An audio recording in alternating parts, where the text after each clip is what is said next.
I think Norris not finishing his race, he's going to regret that crash he made 2 weeks ago, because the way I look at it, he can be going neck to neck with Piastri for the rest of the season, but he has that one race where he got no points. And I don't see Norris beating Piastri like 2 or 3 times in a row.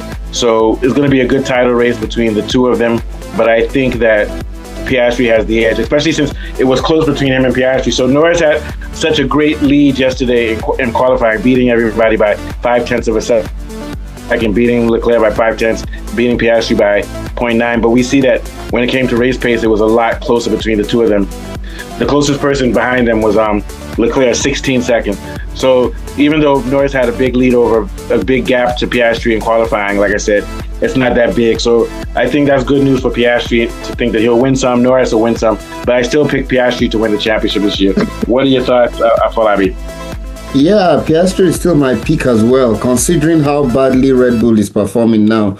But I think Norris performed pretty much not the kind of Norris we expected this weekend. I think he drove with a cool head, and he basically put the errors aside. And he did very well in retaking the lead after Piastri briefly overtook him. And I think he defended well throughout. He had a very, very good drive. They may have done a little tweaking, like you said when we were discussing it yesterday, to the front of the car that is helping him maneuver the car better. You know, that gives him more traction and grip. And this certainly helped him in the qualifying and then in the race as well. I think he drove with a cool head, and everything went in his favor, basically. Lando's car is better now that they've added that thing to the front. So it's almost like, I'm not trying to diss Lando.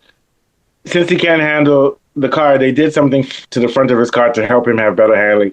And Piastri refused it. Piastri said, I don't need all these gimmicks. I don't need all these gadgets. But Piastri really doesn't need it. But Norris needs it. But once Norris has that, his advantage in pace, he can now translate it because he doesn't have to worry about handling anymore. Because Norris has more pace than Piastri overall.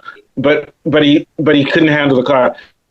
But now that handling issue, it may be very dangerous. Like you said, he may still win the title this year. It's going to be interesting to see. What do you think?